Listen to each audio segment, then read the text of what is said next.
a vampire's meditation guide for the supernaturally awkward. Welcome, my beloved creatures of the eternal night, to this exquisitely refined meditation experience. I am your all-knowing, impeccably dressed vampire guru, your guide through the dark, cobweb-laden corridors of supernatural serenity.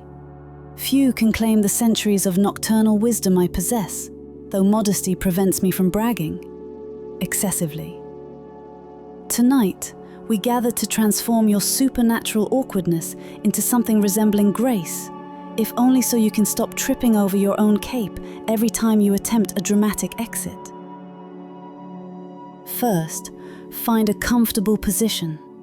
Perhaps recline elegantly in your velvet-lined coffin, or if you must, slump into a mortal beanbag chair.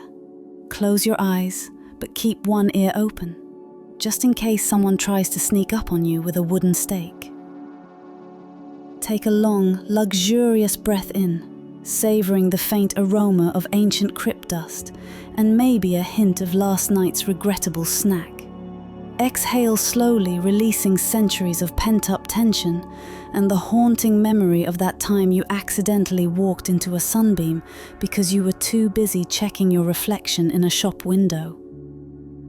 Now, picture yourself gliding effortlessly across a moonlit ballroom floor. Your cloak flutters behind you in the most flattering way possible until it catches on a candelabrum and sets the drapes aflame. Ah, the perils of eternal life. So glamorous, yet so treacherously flammable. As you inhale again, allow yourself to release any lingering embarrassment from your last ill-fated attempt to blend in with the mortals. Remember the time you joined a yoga class to seem normal, only to discover that the downward-facing bat pose is, in fact, not a real thing. Yes, my dear, we've all been there. Exhale, and let your supernatural insecurities drift away like so many moths flitting about your chandelier. Let's reflect on the daily hazards of vampiric existence. For instance, avoiding the sun. Mortals love to wax poetic about golden dawns, but for us, dawn is nothing more than a fiery death trap.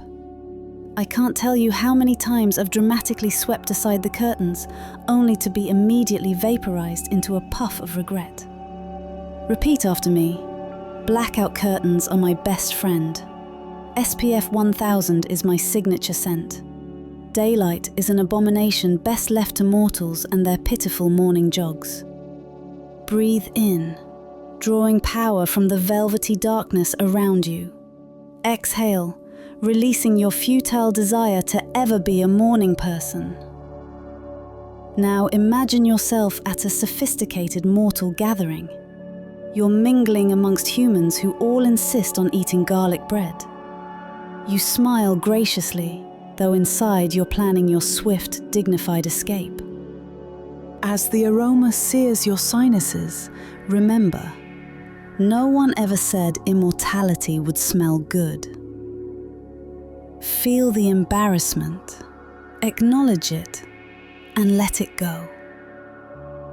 You're a vampire of considerable poise, most of the time, and the occasional social faux pas is but a tiny blemish on your otherwise immaculate reputation.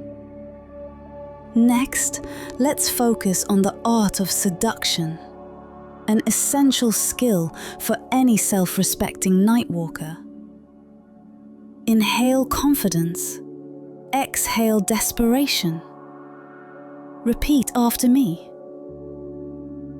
I am irresistible, unless someone accidentally drops a crucifix down my shirt.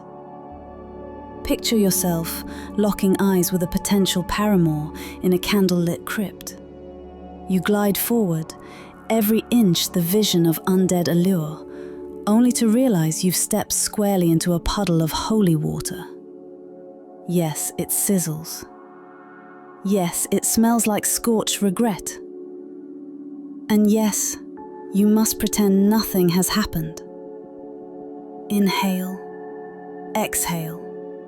Pretend your foot isn't on fire. As you drift deeper into this meditation, consider your wardrobe. So many of life's greatest tragedies can be traced back to a poorly chosen cape. Too long, and you'll sweep up every rat in the alley. Too short, and you risk looking like a discount stage magician. Remember, the right cape is your birthright. The wrong cape is a hazard to your dignity. Take a moment to breathe in your inherent sophistication and exhale the mortifying memory of that time you got your cloak stuck in the hearse door. Now, let us gently turn our awareness to the mortal world's most insidious invention, the selfie. Should you attempt to take one, you'll find yourself eerily absent from the photo. And while this does wonders for your air of mystery, it's decidedly inconvenient when trying to update your Tinder profile. Repeat this affirmation: I am more than my lack of reflection. I am an enigma. Also, I am devastatingly attractive, even if no camera can prove it. Inhale your supernatural charm. Exhale your frustration at modern technology.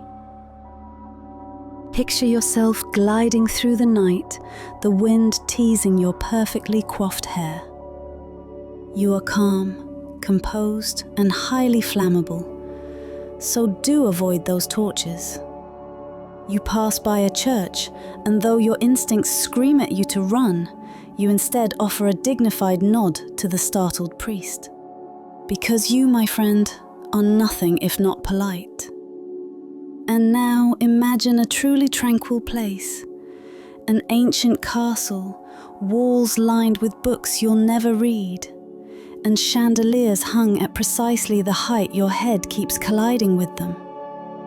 A place where you can recline, plot your next immortal escapade, and nurse the lingering embarrassment of your most recent garlic-related fiasco. Take another deep breath. Savor the velvety night air. Exhale your dread of being staked by a paranoid villager with more enthusiasm than aim. In this moment of stillness, remind yourself you have survived centuries. Plagues, revolutions, awkward family reunions. You have outlasted them all. You are unflappable. Well, mostly. If, however, you find yourself flapped, perhaps because you mistook a wooden fence post for a decorative scepter, remember to simply dust yourself off, adjust your collar, and glide away as though nothing ever happened. That, my dear, is the true essence of supernatural poise. As this meditation draws to a close, bring your awareness back to your body. Wiggle your toes if you still have them. Stretch your limbs. Mind the bat wings if you've sprouted any. And now, repeat this final affirmation with me. I am a master of the night, a connoisseur of awkward encounters, and a paragon of undead elegance. I embrace my quirks, my fears, and my regrettable cape choices. When you're ready, slowly open your eyes. Return to the mortal realm with your head held high, your fangs polished, and your sense of humor sharpened like a stake you plan to avoid. Remember, my exquisitely awkward companions. Life, undeath, and all their messy entanglements are best navigated with a touch of sarcasm, a sprinkling of wit, and a heaping scoop of self-acceptance. May your nights be long, your social mishaps be minimal, and your capes forever untangled. Until we meet again, in the shadows or perhaps the nearest blood bank, farewell, and may the moon always find your best angle.